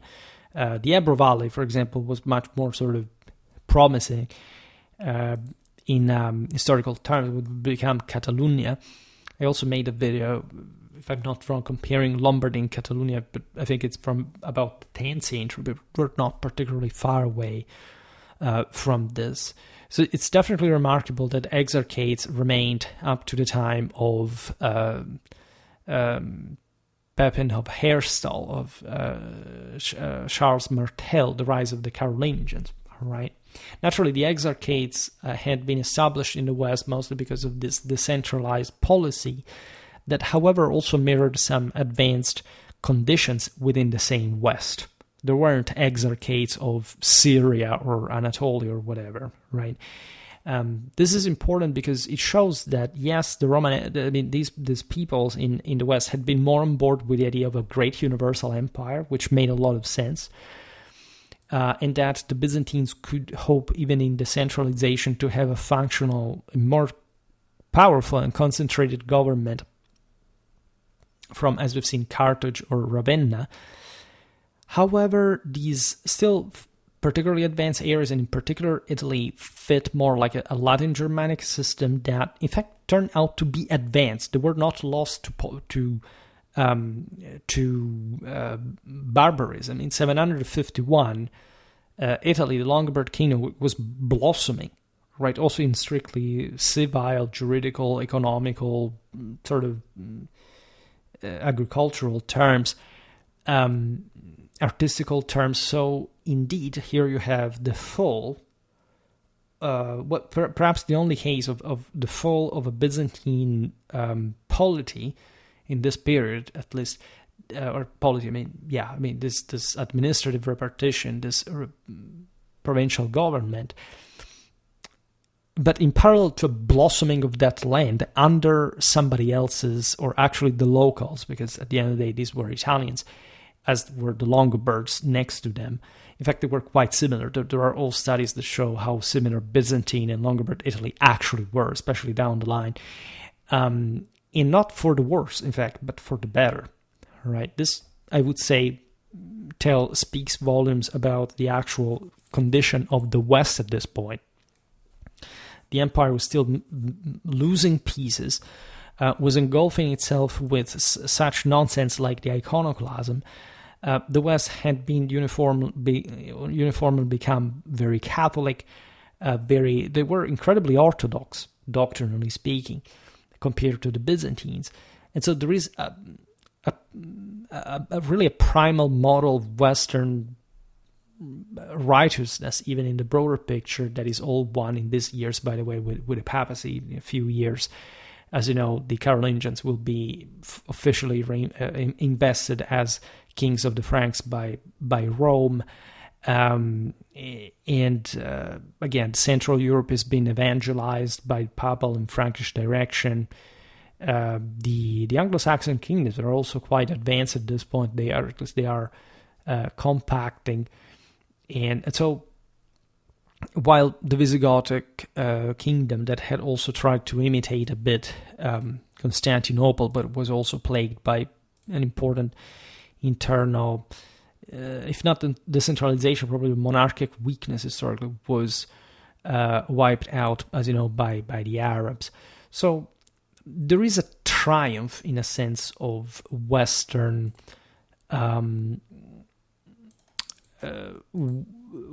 culture in parallel still to some sort of losses of Constantinople. All right. Another important change, of course, the greatest crisis would occur mostly during the 7th century. So the end of the elimination of the exarch's role is not even something happening in moments where things were too, again, bad for the West either, as we've seen. They were happening fairly late, while the Byzantine Empire was still in trouble fundamentally. There is no doubt that, again, the Byzantines were closer to the problem, in the sense that they borders with the caliphate, so that was not easy at all. And the West absolutely owes to the Byzantine Empire having absorbed much of that influence. But at the same time, these were the same years of the Battle of Poitiers / Tours of 732. as we've seen, the Visigoth kingdom was destroyed by the Arabs. So it's not like the West was just, resting on vacations while the Byzantines were saving the world in the process. They were both saving the world in the process. Surely the Battle of Constantinople, 711, the Battle of Acroinon, as well. Those are very important. They're more important than Tours historically. But Tours is also like the consequence of something big happening in the West that would, in fact, pave the way to, in a few generations, to literally the Carolingian Empire, which is perhaps some greater thing than the Battle of Acroinon after all. Other aspects, especially to the military reform, included the replacement of the regional magistri militum that dated back, if you remember, to essentially the Constantinian reforms, with the strategoi of the themes, right? This thematic reform is something that perhaps we can leave for tomorrow, because again, this video is fairly long by itself. I don't think I can finish it today, and it's important also to divide sometimes just to get more views, because these are important topics that deserve more discussion. As I was saying at the beginning of the video, we had never really covered the reform of the themes on Schwerpunkt, which may seem insane, given also that we made over 100 videos about Byzantine history. But that's also the reason why, in fact, it's important to talk about it with due calm, let's say, and detail, so to say. Reform of the themes, that is as a big historiographical topic in and of itself. I remember I made during my master thesis a written test, and one question, if I remember it, I don't remember the others. If I have one, it was about the 11th century. Okay, was in fact about the theme, the thematic reform, which passes, in fact, for like this proper decision, right, from an administrative point of view, that, however, we don't even know when it would have actually started, or who really made the critical choice to establish it or to think it as such, right? Besides, you'd see later that not all the empire was constituted by themes. In fact, as we, for example, mentioned the exarchates, those did not include themes, right? Later, for example, Italy would, right, but only after the exarchate was over. And in this sense, an Eastern model was applied to parts of southern Italy, for example. But we don't even know when they started. Scholars attribute the so-called thematic reform variously to either Heraclius or his immediate successors, so we're basically in the first half, mid-7th century, which would partially make sense, thinking that these are exactly the decades in which the collapse happens. We have seen it starting from the same Heraclius times with Islamic invasions. I made a video again you can check out. The theme, by the way, as a word itself, stems from the Greek term thema. And such district, such administrative system would become the cornerstone of the Byzantine Empire during the Middle Ages. Right? In many ways, when we look at the later Byzantine administrative geography, also after the themes were a thing, like the actual provinces in which the Byzantine Empire was conceived, like it was assembled, took the name after the themes. There were literally some regions that take the name after death.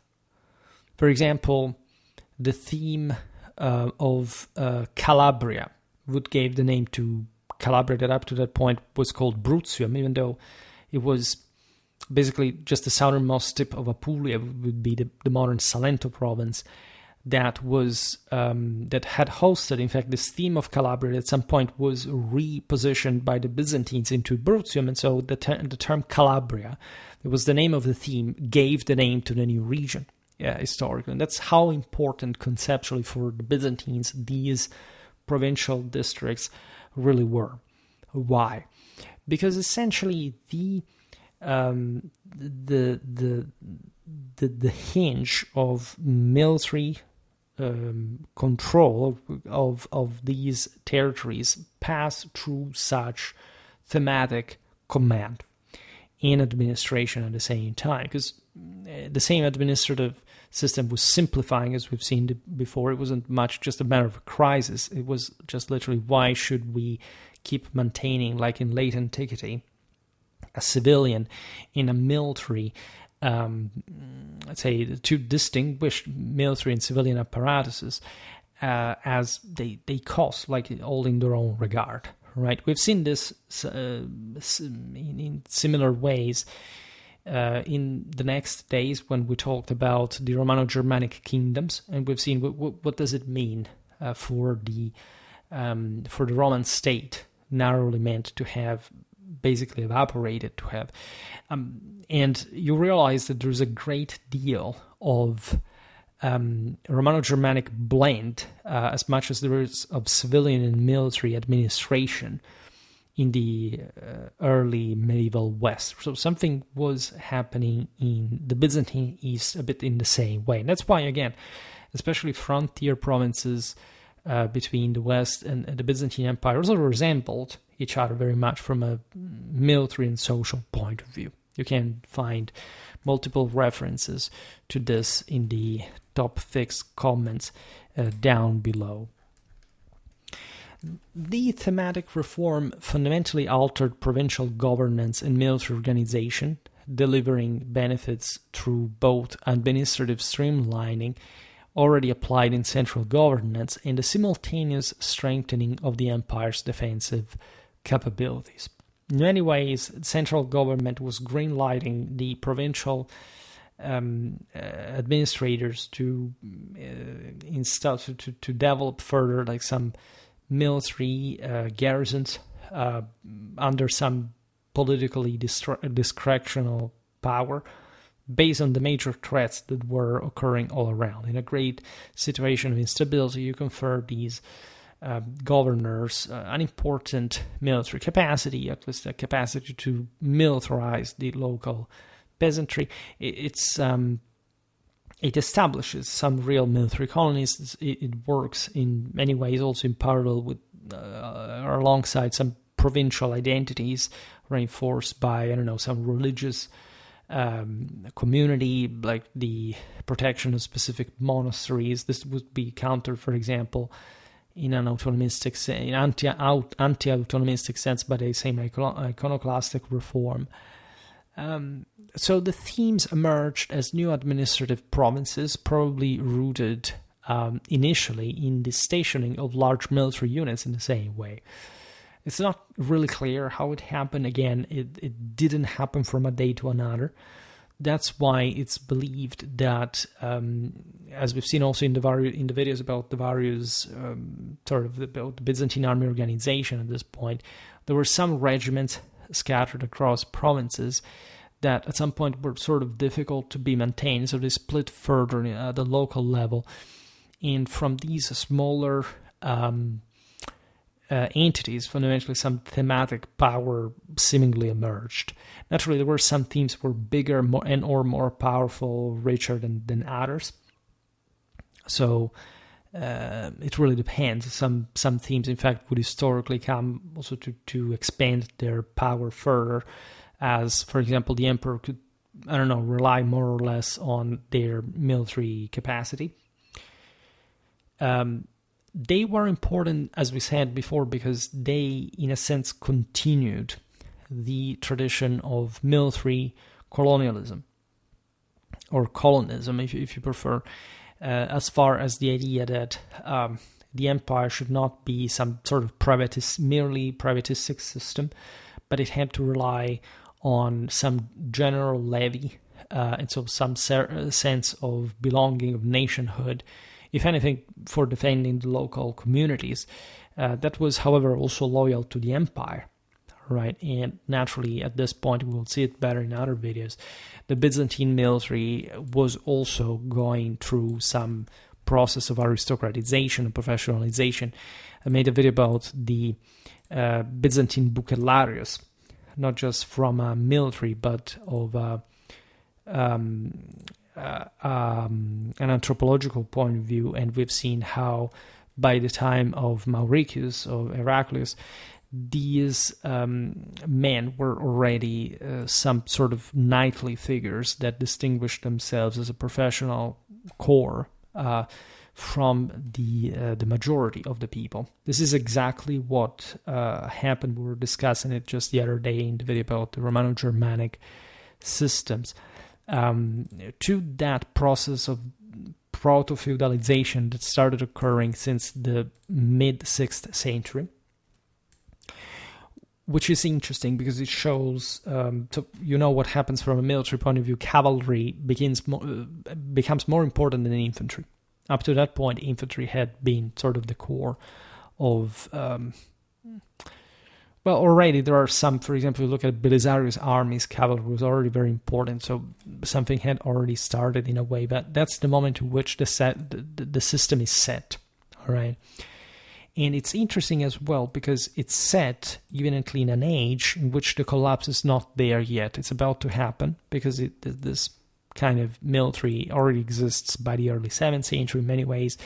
They were the guys who scored the victories over the Sasanians, etc. But it's also, in and of itself, the proof of the aforementioned delegation of military liberty and autonomy of the commoners to some sort of more seigneurial force. I mean, the bucellari especially were private forces.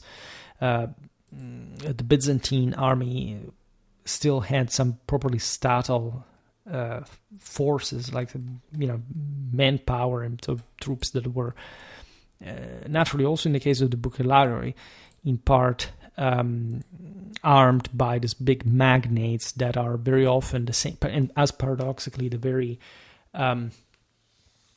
counters of the peasant soldiery that remain at the basis of the thematic system.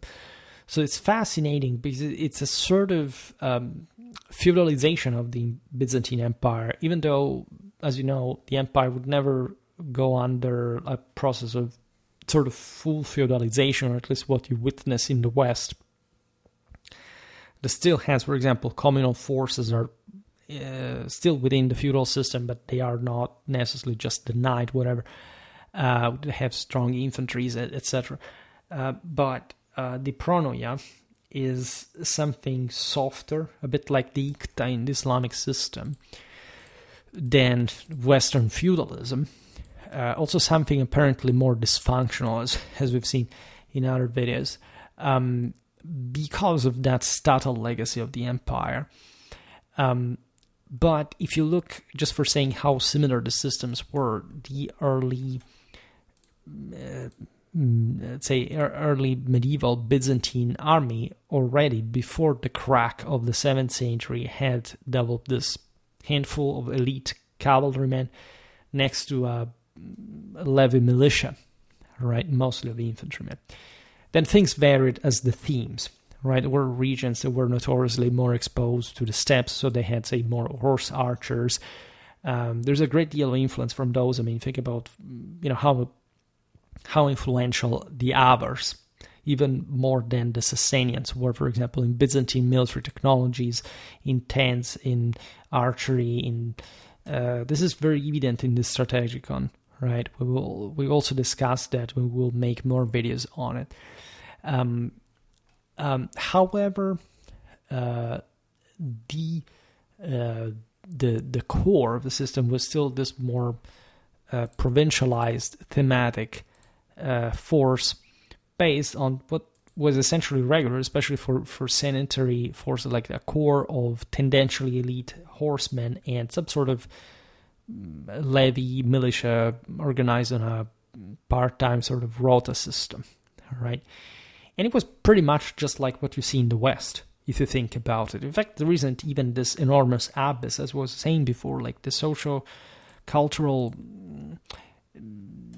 systems, dynamics were really very similar. They were just differently balanced, and there was more at play religiously, politically, but the world functioned in pretty similar ways.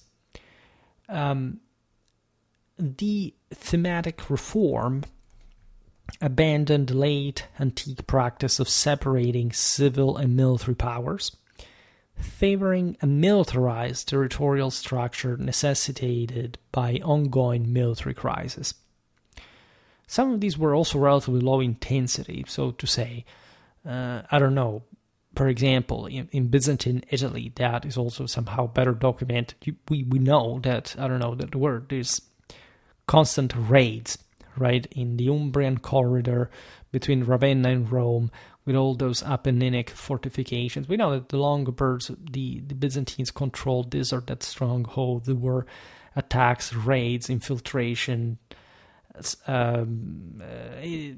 It's just a typical provincial clash without too much actually going on most of the times. Also, especially the Byzantines at some point give up after the defeats at the hand of the Longobard king Rotary, the attempt to send any other field force to the Po Valley to threaten the Longobard kingdom, that basically is even granted by the same Byzantines the permission to maintain the conquered territories in Italy in exchange for essentially their own a truce, like a general normalization, so to say, if we can speak of these two powers relations. In other parts, of course, things were more intense. The Arab invasions really witnessed like major regional forces coming to besiege the same Constantinople. The same had happened jointly, as you know, by the Avars and the Sasanians. But overall, right, in the bigger picture, like the thematic reforms are also mirroring some provincial scale warfare. Then the same Constantinople does maintain some field armies, in that there is a capacity. This is true also for the Romano-Germanic kingdoms. This is true for the Caliphate. So it's not the end of the world. It's not the apocalypse per se, but so a field army of tens of thousands of men can absolutely be recruited. All right, armies are smaller in the early Middle Ages. There is no doubt, but the notion that field armies, tens of thousands of men, were somehow not the norm for regional struggles is nonsensical, right? There isn't a massive structural sort of rank of operations just based on eras. Mostly at a regional level, that's how many troops you could levy. There are also fronts that have more or less importance. In fact, the West is largely neglected by the empire. They naturally cared much more about the East, where most of the threats were coming from, and so they better concentrated there, which made absolute sense. It also witnessed, in fact, the capacity to maintain, at the end of the day, the control on Anatolia, in spite of the fact that this had, as we've seen, being run far and wide across by the Sasanians and the Arabs, right? But eventually the Byzantines will get the upper hand, and basically until the Taurus Mountains, or sometimes later even beyond, the Byzantines established this important frontier, a heavily encastellated one. If anything, resources for that come a bit later just like for the West in the 9th and the 10th century. But there is an important effort there. And that effort, I would like to stress, is also carried out thanks to the fact that Constantinople is a unitary empire, right? Regardless of all these autonomistic pushes, this sort of strategic equilibrism, etc. But indeed, the fact that Constantinople managed to not only maintain control in all these territories, this did also equate to the possibility of levying great forces, having some sort of greater strategic horizons than some. It's difficult sometimes even to evaluate how intense this warfare is. For example, I made some research about, for my own sake, or Schwerpunkt's sake, telling the truth, about the size of early medieval armies, and we'll talk more about this for the West, because we have occasional evidence of Romano-Germanic kingdoms being able to mobilize tens of thousands of men without too much problem, like when a war was properly necessary and waiting this organic calibrated for that specific for a specific threat. Regarding the Byzantines and the Arabs, and also the steppes, the Middle East broadly meant, we rely on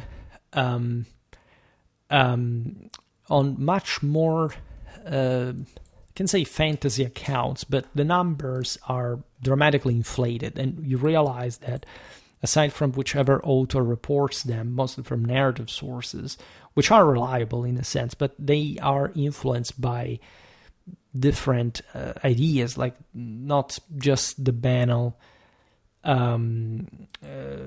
like, I don't know, I will inflate the numbers of my enemy to show that, I don't know, my victory was greater, my defeat was smaller in a sense, depending on the situation. But sometimes some literal worldviews. For example, the Arabs, we've seen it also in the videos about crusades, tended to round up numbers more often than not. They tended to exaggerate a little bit. They liked more this sort of idea of plenitude, of sort of numerological symbolism. When you hear, for example, of these hordes of the steppes, the Khazars, the same Bulgarians, even from Byzantine sources, you read at times several tens of thousands of men. What did that actually mean? Were there really armies of 60, of 70,000, 100,000? This seems an exaggeration. I mean, I think that everything above 30,000 men, especially in a single tactical circumstance, is a bit of a miracle, right? It's not to say that, in fact, as we've seen also for the Byzantine army, there were more troops all across the empire. This doesn't mean, first of all, they could be mobilized all at once, nor that the empire could have stood together had all that manpower suddenly moved only from one side of the other of the empire. And when we look at steppes peoples, you could say, well, but these were basically, moving with all like women and children, cattle, etc. Yeah, but they weren't, in this sense, 70,000 fighters. That doesn't make any sense. And actually, probably that warfare was much more miserable, even in a strictly strategical sense, than we imagine. In fact, we should really point out that if there had been these avalanches of steppes conquerors, why didn't they succeed in doing something like the Huns did later, right? Or the Avars, or even could later on. Like even the Magyar threat was mostly exploiting, as you know, later some Western disunity, and was even incentivized by them. Armies of several tens of thousands of men do not make much sense in this framework, right? So we should be careful, because it seems also from there that we tend to give for granted through these accounts, sometimes in perspective, just because the sources are different and simply less reliable, that there were bigger armies in the East compared to the West. It doesn't seem actually very... they probably were of the same level. I mean, considering that this sort of early medieval society had been a bit flattened in general, like there were very similar mobilization capacities in terms of fighters per inhabitant, and being a steppe horde, frankly, didn't make you stronger than a civilized horde. As also, I don't know, the Avars, that were according to the strategicon, in fact, the most dangerous of the barbarians, the more military apt. I mean, they didn't make it to, I don't know, do anything against the Byzantines, the Longobards, the Franks. That this is also kind of obvious. So exoticism is fine. Already at the time there was a taste for that, and surely these peoples are quite fascinating. You know that on Schwerpunkt we have a pretty hefty playlist about steppes warfare, and I actually can tell you that there's going to be more incoming about them. But mostly we make that history also to show the limits of these powers, also because they were dramatically more unstable, politically speaking, and the same, it's all one with them being nomadic, as much as, in fact, like militarily incapable of coordinating such enormous amounts of troops in an effective strategic sense. I mean, they would do in their own regard, like they were absolutely mites to be reckoned with. They had field armies that were dangerous. They could destruct civilization. They would, in part, but on the longer run, they were not definitely the winners of the system. So again, there is no indicator to presume that even the thematic reforms had much to do with any particular doctrinal ideal. It was just like the obvious consequence of a central government crisis, and as a consequence also the possibility of, from their side, in fact, to control larger forces.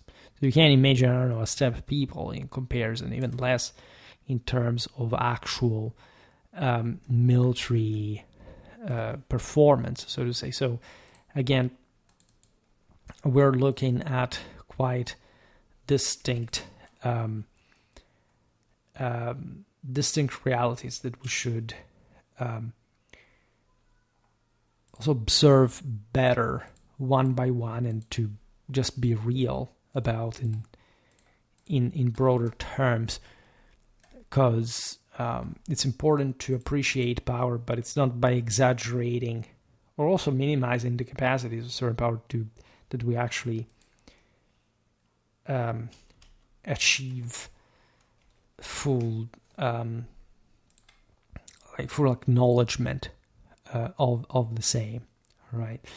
Then again, the reform of the themes is actually a bit mysterious. We will continue tomorrow to look at it in its whole. Here I save, in fact, the same sketch for tomorrow. I think we could also distribute this in different times. But I know that you like Byzantine history, so I don't know. Maybe we're going to approach the themes. I don't know. We'll see whether that's what we'll go for in the day after tomorrow or not. But it's definitely an important topic. I could have not simply made this in one video only. That's good, because frankly it's become increasingly easy to make videos, telling the truth, and I have lots of reserves which also allow me to do much more, and yet the videos get ever more views in general, or at least it's become ever more feasible to make this kind of content without too much effort. I am glad that we can discuss this all, that there is this general awareness about Schwerpunkt, that people start to know what it is, whatever. We could do more, but where we are, it's not that bad, and I hope, of course, that we can keep on expanding this stuff, which is, again, I think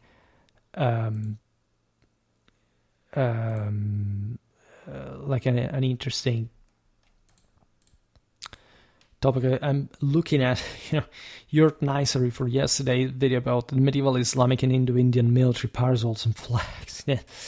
You're saying, oh my god, it's a very important topic, under discussed everywhere else. Like, yeah, it's actually true. I mean, as I proved in that video, it's very, very, very, very interesting. But I also can spot the pinch of irony in comments like, finally the episode everyone was waiting for. I said myself that I'm not particularly interested in that, but, that's why I also leave you this heftier episodes like the reform of the themes for